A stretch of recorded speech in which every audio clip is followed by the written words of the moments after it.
प्यारे बच्चों, अस्सलाम वालेकुम। कैसे हैं आप सब? ठीक ठाक।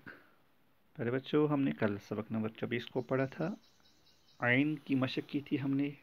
आपको याद है? ज़रा ज़बानी पढ़िए, फिर से पढ़िए। शाबाश। आइन से ऐनक, ऐन से अरक, ऐन से इलाज, ऐन से असा, ऐन से ऐनक, ऐन से अरक, ऐन से इलाज, ऐन से असा। तो प्यारे बच्चों, आगे बढ़ते हैं आज सबक नंबर 25 पर। गैन से गुब्बारा, गैन से गुलेल।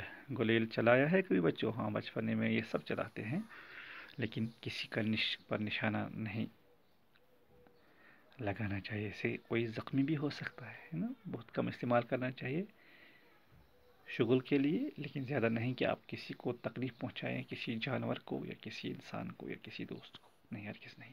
ठीक है बच्चों। और गुब्बारों को खेलना चाहिए, लेकिन कलील तादाद में।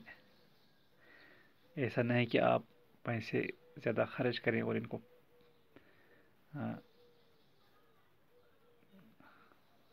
इनके साथ ज़्यादा वाबस्ता रहे। नहीं, ऐसा नहीं, बिल्कुल लिमिट में।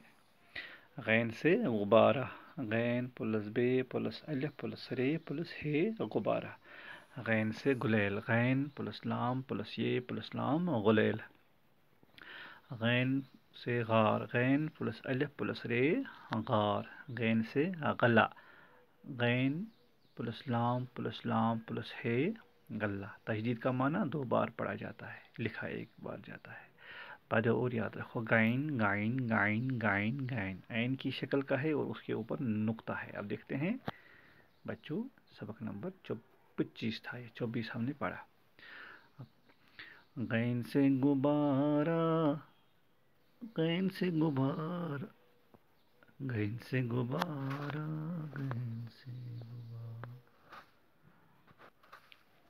समा खराशी के लिए माजरत चाहता हूँ, माफ़ी मांगता हूँ।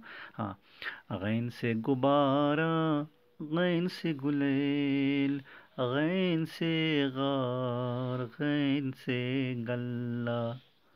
गल्ला में फल वगैरह आ जाते हैं जो हम जमा रखते हैं, ठीक है, या मेवे हो, कुछ भी हो। गैन से गुब्बारा, गैन से गुब्बारा, गुब्बारा फकबाल को कहते, गुब्बारा बैलून को कहते। गैन से गुलेल, बच्चों की चीज़। गैन से गुलेल, गैन से गुब्बारा, गैन से गार, गार माने गुफ़ा। गैन से गल्ला, गैन से गल्ला, गैन से गल्ला, गैन से गुब्बारा, गैन से गुब्बारा, गैन से गुलेल, गैन से गार, गैन से गल्ला। गल्ला गार गुब्बारा, गुलेल गल्ला गार, गुलेल गुब्बारा, गुब्बारा गुलेल गल्ला गार, गार गुल्ला गार, गार गल्ला, सॉरी, गार गल्ला, गार गल्ला। गुब्बारा गुलेल गार गल्ला। तो आपने समझा। खोल कर भी पढ़ना है और ऐसे भी शक्ल को भी देखना है, तस्वीर को भी देखना है और इस शक्ल को याद करना है, जहन नशीन करना है, फिर अपनी नोटबुक पर लिखने की कोशिश करना। यही आपके लिए होमवर्क है, यही आपके लिए पेज भी है बच्चों, ठीक है। आप समझ गए? तो फिलहाल यहीं पर आज हम अपना सबक मुकम्मल करते हैं। फिर आपसे मुलाकात होगी, तब तक के लिए अल्लाह निगहबान।